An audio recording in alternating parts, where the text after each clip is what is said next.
What's up, Kingdom Builder? Welcome back to this Bible study. We are in the middle of a series going over business secrets from the greatest of all entrepreneurs of all time, Jesus himself. Here was a person that came from obscurity and was able to build a tribe after 3.5 years that led to over 2 billion people in his organization.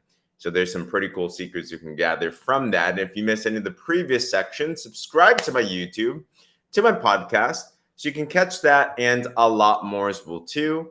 And today we're going to be going over the question, what is true leadership? Now, leadership is an interesting topic, especially if you want to get into business. Leadership is something that we're going to have to grasp. In fact, I'm curious, comment below. Growing up, I think we have different perspectives, right?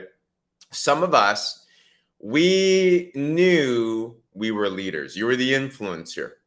You were the one that you knew that when we talked, people listened to, right? Put a 1 if you were kind of like more of an innate type of a leader. And then for the others of us, definitely me, I thought I would never be a leader for sure. Like leadership scared me. Leadership meant responsibility. Leadership seemed like it was intense. I thought it just wasn't cut out to be made a leader. In fact, I remember when I was applying for college applications, they had a question on a short answer form. They said, "Are you a leader?" And obviously, you're supposed to say yes. But to be honest, I could not think of an answer to that. Well, it's because we have the wrong idea of leadership. And we have to understand, John Maxwell puts it best, leadership guru. Leadership is influence, nothing more, nothing less. But Jesus described this extremely well. What is true leadership? And we pick up the story in Matthew chapter 20. This is a somewhat famous passage here. I love hearing these stories of the disciples because when you read through the Gospels, you start to realize that the disciples, while they ended up being great men and women in the Bible and in church history, they were very real people. They were just like people just like you and I. And that gives me a lot of hope, right? So Jesus, just before this passage, he foretells to his disciples that, hey, I'm going to die. I'm going to be resurrected. And boom, drop some crazy revelation, right? And right afterwards has this interesting and somewhat silly conversation. Matthew 20:20. Then the mother of the sons of Zebedee came to Jesus with her sons, bowing down and making request. Good morning, Rebecca. Great to see you. And he said to her, what do you desire? She said to him, say that in your kingdom these 2 sons of mine shall sit, one at your right and one at your left. But Jesus replied, you don't know what you're asking. Are you able to drink the cup that I am able to drink? They said to him, we are able. So it's interesting because I think for the world, for most of us, when we think leadership, why do we want leadership? Typically, we want leadership because we think that it has power. We think that we have authority over other people. And don't we all kind of hunger for that, right? The flesh wants to dominate. I think about back in Cain and Abel. If you know that story, it's the first murder in the Bible. Guess what happened? Cain murdered Abel. Why? He wanted to have domination over someone else. But you know what's so interesting is that in the Bible, leadership is never about dominating over someone else. In fact, if you read in the very first commandment that God has to us, Genesis 1:26 is the dominion mandate. It says that God blessed his people, God blessed Adam and Eve, and said, rule and subdue, not over people, rule and subdue over the earth. So we're never designed to rule over people. In fact, if you take a look at any leader, think about any boss you don't like. I won't ask you to point them out, But any person or boss you never liked before wasn't because they had kind of like a power trip. Have you experienced someone that had a power trip before? No one likes that because in our spiritual nature, we know we're not meant to be dominated by another person. In fact, there's only one that's meant to be Lord over our life, and that's Jesus himself. Your boss is tough. All good. And sometimes we're in that situation for now, but we have to understand what true leadership is. Absolutely, Jesus Christ. But this is super practical in your business. If you want your business to have influence, if you want to have leadership in any area of your life, then what is true leadership? It is not dominating over other people. It is not charisma. It is not looking amazing. It is not necessarily being on stage. It's not necessarily doing any of those things that the world would deem as a leader. Leadership is influence, nothing more, nothing less. But Jesus says it super well. Okay, so the mother of the sons of Zebedee basically thinks leadership is a positional thing. And Jesus is like, nah, that's not how it is. All right.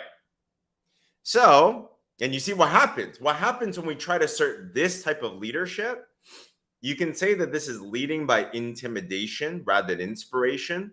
That leadership in your business, what happens is this. If you try to dominate over people, if you try to assert that type of authority, your people only act out of fear. Your people only act when you tell them to do something. I'll use another example. If you're in a relationship, have you ever had somebody nag at you to try to do something, right? Your parent nagged at you, your spouse nagged at you, your friend nagged at you, right? Nagging, while it does get you a result, it's short-lived, isn't it? It's like, okay, I'll do it just for you. True leadership, though, is when you do the thing that you should be doing without being nagged at. Here's another definition of leadership. It's helping inspire other people to do the thing that you want to do because they want to do it. Helping other people do what you want to do because they want to do it. And the only way to do that is true leadership. Now, this is not a manipulative type of thing. This is not some hypnosis, crazy type of thing like that. But here's the true leadership. If you want your business to explode, if you want your leadership to explode, if you want your influence to explode, it says this. All right. And Jesus called it out. He said, Jesus called them to himself and said, you know that the rulers of the Gentiles domineer over them, and those in high position exercise authority over them. So he's calling out the wrong leadership, positional leadership, right? Those types of things. But here it is. It is not this way among you, but whoever wants to become prominent, question, and it's okay to say yes to this, who wants to have prominence and influence and respect? Comment yes below. That's not a bad thing to want. Nothing bad. I think we all want that, right? We all want to have more power. We want to have more influence. We want to have more respect. It's a great thing.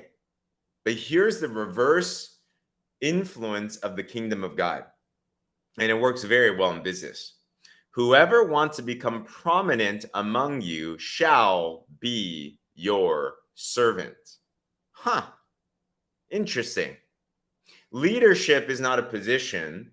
Leadership is not a title.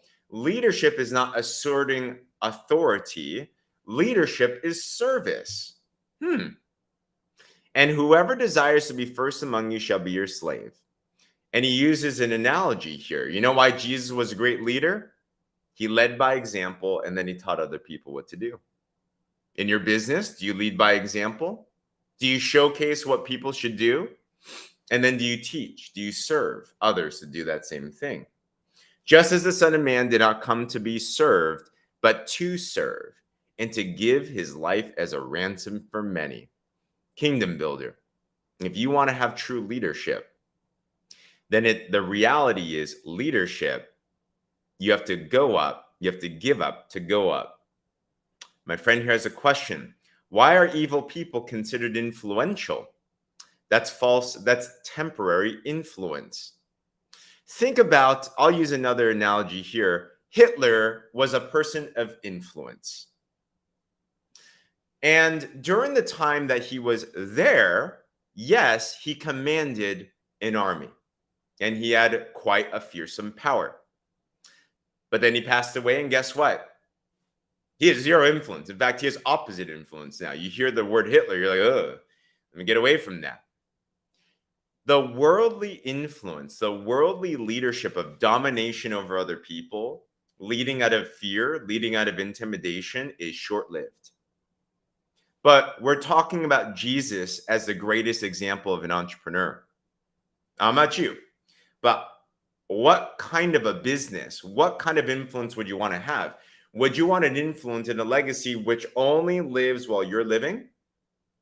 Or would we want something like what Jesus built? He was only doing public ministry for 3.5 years. He leaves. He passes on the baton. And 2,000 plus years later, his organization is still growing to this day, 2 billion plus strong. But he's not here physically. That is leadership. That is legacy. And what was at the cornerstone of that leadership? It was not fear or intimidation. It was service. So Kingdom Builder, think today. Are you thinking today? Here's the question. I'm here to serve others. How do you do that better? What most of us typically think, just look at a baby, is how do I serve me today? How do I get what I want? Flip the question today. In your places of work, in your places of business, in your places of service, how are you servicing your clients better? How are you doing going the extra mile? With your partners, with your teammates, how are you helping them solve their problems? With your presence in anywhere that you're going, how are you making people's lives better? Are you seeking to serve today? Are you seeking to be served? The fastest way to be able to cut yourself out of anxiety and fear and depression, by the way, is go serve and help someone else. You start to just think that way. And if you find a way to serve the many, then service to the many leads to greatness. And I believe that's what's going to help you to really establish a business just like what Jesus did.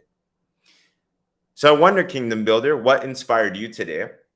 I like to ask, when you hear these conversations, think, what is the Holy Spirit saying to you? What's an inspired thought? There's something that we need to take action on today. What is that for you? Comment below, whether live or in replay, whatever that is, and take action on that. Remember, don't just be hearers of the word, but be doers of the word. And that's going to start to transform your life. So if this encouraged you, if you did, like this, share this, subscribe to my YouTube and podcast. Put this plus all the other replays as well too. We're going through a series on studying the business secrets from the greatest of all time entrepreneurs that there are. Hope you enjoyed this. If you did, I'll see you on the next ones as well too. I'm grateful that this was an impact. Other than that, everybody, we'll talk with you soon.